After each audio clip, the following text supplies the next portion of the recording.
Hello, everyone, and welcome. Now, if you're gearing up for any competitive exam in India, whether it's for banking, civil services, or something else, you know that our digital economy is a hot topic.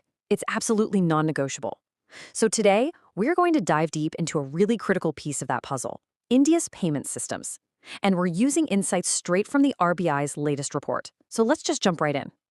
So why all the fuss? Why is this so important?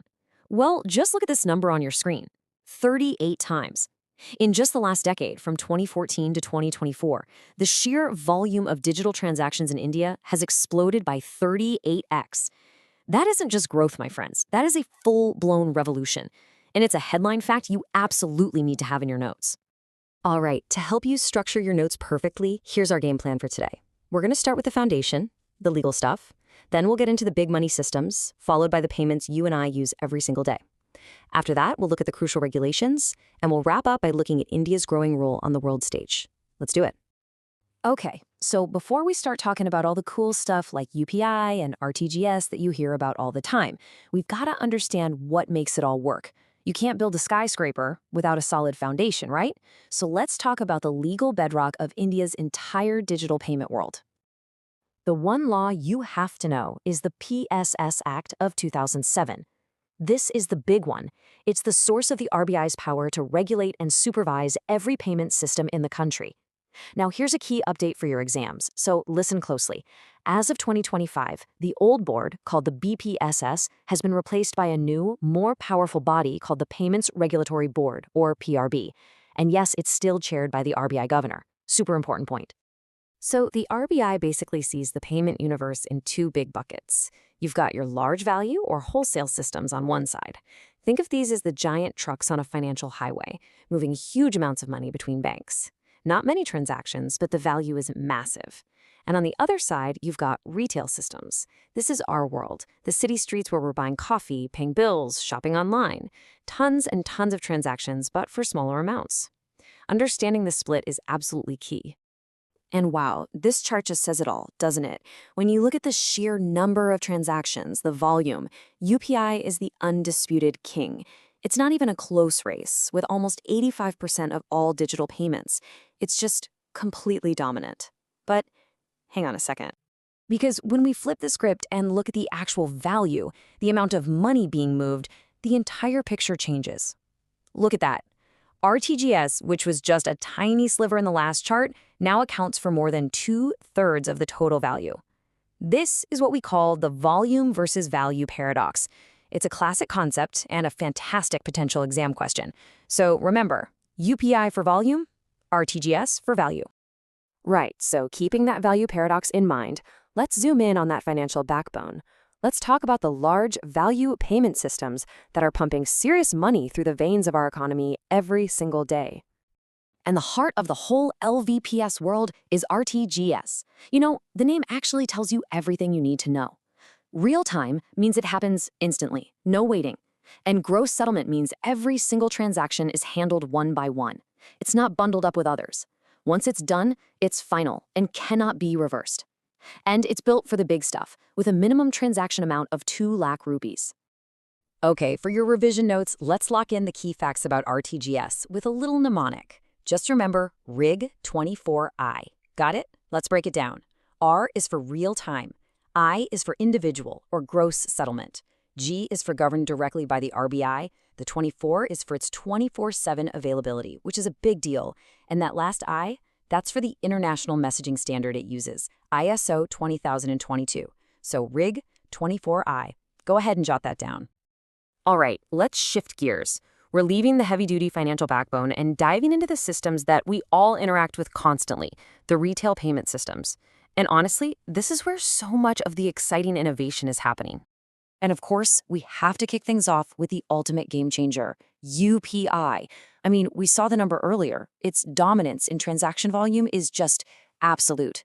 It has completely changed the way Indians think about money, making digital payments simple, instant, and available to pretty much everyone. Now, a question that often comes up is, what's the difference between UPI and IMPS? They're both instant, right? And yes, they are. But here's how to think about it for your exams. UPI is the champion of small, everyday payments, your chai, your groceries. IMPS, on the other hand, with its much higher transaction limit of 5 lakh rupees, is what you typically use for larger, more important transfers. Different tools for different jobs. Next up, we have another workhorse of the system, NEFT. Now, the key thing to remember about NEFT, the big difference, is that it's not real-time like the others. It works in batches. Think of it like a bus that leaves every 30 minutes. Your transaction gets on the bus, and it gets processed with a bunch of others in a half-hourly cycle. Also, a really important point, the RBI itself hasn't set an upper limit on NEFT transactions, though your bank might. So, what's going on with good old plastic cards? Well, this chart tells a really fascinating story. A tale of two cards, really. Look at credit card usage. It has more than doubled since 2019. But on the flip side, look at debit card transactions for payments. They've absolutely nosedived. And why do you think that is? You guessed it. The incredible convenience of UPI has pretty much replaced the need to pull out your debit card for most small purchases. It's a massive shift in how we behave as consumers. And it doesn't stop there. There's a whole ecosystem of other players. You've got Natch, which handles all those bulk payments like salaries and EMIs, AEPs, which uses your Avar to bring banking to rural areas, BBPS, the one-stop shop for bills, and just look at that growth, from about 130 billers to over 22,000. And of course, NetTC, which you know as FasTag, has totally transformed how we pay tolls. So we have this amazing, buzzing, complex ecosystem. But who makes sure it's all safe, secure, and running smoothly? Well, that brings us to the rulebook and the RBI's incredibly important job as the regulator. One of the biggest security upgrades recently has been something called card tokenization. It sounds complicated, but it's pretty simple. Instead of a website storing your actual 16-digit card number, they now store a unique, scrambled-up code or token. So what does this mean for you?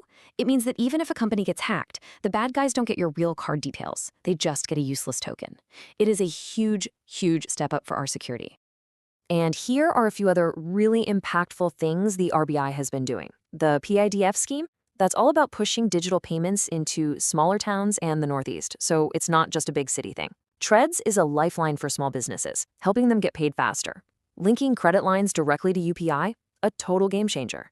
And they've increased the limit for automatic payments for things like your mutual fund SIPs and insurance to 1 lakh rupees, making life so much easier. You know, our payment systems aren't just an Indian success story anymore. India is now a major force on the global stage, especially when we talk about money flowing across borders, or remittances. This chart really drives the point home. In 2024, India was the #1 country in the world for receiving remittances, pulling in a mind-boggling $137.7 billion. That's more than double the country in second place. It's also worth remembering the UN's global goal to bring the cost of sending money home down to less than 3%, which is somewhere our amazing payment systems can really help. And we're not just taking in money. We are actively exporting our technology. You can think of it as our fintech diplomacy. UPI is now linked up with Singapore's PayNow. If you're traveling, you can now scan a UPI QR code in places like France and the UAE. And we're part of big international projects like Nexus, which aims to connect fast payment systems across Asia. It's really happening. Phew, okay, we have covered a ton of ground. Now we're at the most important part for your prep. Let's boil it all down into a final rapid-fire cheat sheet. So, focus up, this is it. Okay, here are the numbers you absolutely have to burn into your memory. Digital transaction volume growth over 10 years, 38 times. UPI's share of that volume, 84.8%. RTGS's share of the value, 68.7%. RTGS minimum is 2 lakh. IMPS limit is 5 lakh. NEFT works in half-hourly batches. Debit card use is going down, credit card use is going up. India's remittances in 2024, $137.7 billion, making us #1 in the world. And that new e-mandate limit for things like SIPs is 1 lakh rupees. Go ahead and screenshot this slide. This is gold for your final revision. So what's really clear is that India's payment ecosystem is one of the most exciting and fast-moving in the entire world. Which leaves us with one final thought, something for you to chew on for your descriptive answers. As our systems get even faster and more connected to the rest of the world, what new tightropes will the RBI have to walk to perfectly balance all this amazing innovation with rock-solid security? Thank you so much for joining this explainer, and truly all the very best for your exams.